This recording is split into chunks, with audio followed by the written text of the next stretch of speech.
자, 5학년 수학 시작할게요. 오늘은 약수와 배수, 이제 우리 지난 시간까지 최대 공약수 구해봤고요. 최소 공배수 알아봤고, 이제 오늘은 최소 공배수를 여러 가지 방법으로 구해보는 방법을 해보도록 하겠습니다. 먼저 12와 20을 두 수의 곱으로 나타내서 구해보라고 하네요. 우리 지난 시간에 했었어요. 자, 12는 1 곱하기 12, 2 곱하기 6, 3 곱하기 4로 나타낼 수 있고요. 20은 1 곱하기 20, 2 곱하기 10, 4 곱하기 5로 나타낼 수 있는데, 자, 교과서 아래 보니까 그 밑에 질문이 하나 있습니다. 3 곱하기 4와 4 곱하기 5를 곱하면 12와 20의 공배수가 될까 하는 거예요.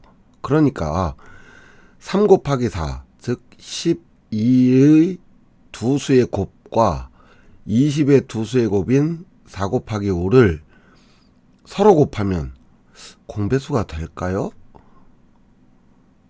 질문이 이렇게 바뀌는 거죠. 12의 배수와 20의 배수를 곱하면 12와 20의 공배수가 될까 하는 것을 묻는 겁니다. 자, 질문이 좀 쉽죠. 이 식을 한번 볼게요. 자, 3 곱하기 4는 12입니다. 그러니까 12의 배수가 되죠. 4 곱하기 5 역시 20이니까 20의 배수가 됩니다. 그리고 12의 배수에 어떤 수를 곱한 수도 12의 배수고요. 20의 배수에 어떤 수를 곱한 수도 배수가 됩니다. 그러니까 12의 배수인 3 곱하기 4에 4를 곱해도 되고 20의 배수인 4 곱하기 5에 4를 곱해도 서로 각각의 배수가 나오니까 중복되는 곱인 4를 한 번만 사용해서 3 곱하기 4 곱하기 5를 한다면 그 값인 60은 12의 배수도 되고 20의 배수도 될 수 있겠죠.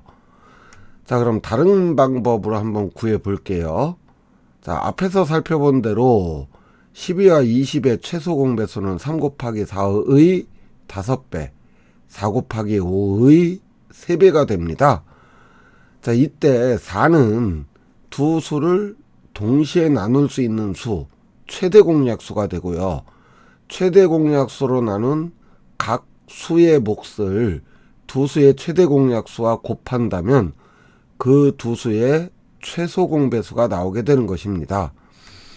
자, 예를 들어서 하나 볼게요. 30과 50의 최소 공배수를 구해 볼게요. 먼저 두 수의 곱으로 나타내면 30은 1 곱하기 30, 2 곱하기 15, 3 곱하기 15 곱하기 6, 50은 1 곱하기 50, 2 곱하기 25, 5 곱하기 10 이렇게 나올 수 있겠죠. 자, 그렇다면은 자, 간단하게 30은 2 곱하기 15, 50은 5 곱하기 10 한 다음에 또 다른 곱으로 나타낼 수 있는 수로 나타내 볼게요. 자, 15는 3 곱하기 5로 나타낼 수 있고요. 10은 2 곱하기 5로 나타낼 수 있습니다. 자, 그렇다면 공통된 점, 우리 자연수의 혼합계산식에서 곱셈식은 순서가 상관이 없다고 했잖아요. 그러면 공통된 곱은 2 곱하기 5가 되겠네요. 그렇다면 2 곱하기 5를 이용해서 구해보면은 2 곱하기 5로 나눈 수인 3과 5를 각각 서로 곱해주면, 모두 곱해주면 150이 나오는데 이것이 30과 50의 최소 공배수다 라고 하는 겁니다. 자, 다시 정리하자면은 30과 50을 동시에 나눌 수 있는 곱의 제일 큰 수, 그러니까 30과 50의 최대 공약수에 각각의 수를 최대 공약수로 나눈 몫의 곱을 모두 곱하면 최소 공배수가 구해진다는 거죠. 자, 말은 조금 어렵게 했지만 식으로 보면 쉬워요. 그죠? 자, 최대 공약수 구할 때처럼 30과 50을 각각 더 이상 동시에 나눌 수 없을 때까지 나눈 다음에 최대 공약수로 나눠지게 되겠죠. 그러면은 그 값들을 모두 곱하게 되면은 최소 공배수가 된다는 겁니다. 자, 27과 63의 최소 공배수 한번 구해 볼게요. 27, 63을 나눕니다. 자, 2로는 안 되고 3으로 나누니까 3, 9, 27, 또 3, 2, 6, 3, 1은 3, 21이 되겠네요. 또 나눌 수 있네요. 자, 3으로 나누겠습니다. 3, 3은 9, 3, 7에 21.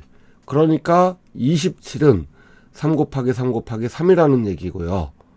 63은 3 곱하기 3 곱하기 7이라는 얘기인데 3 곱하기 3, 즉 9는 27과 63의 최대 공약수죠.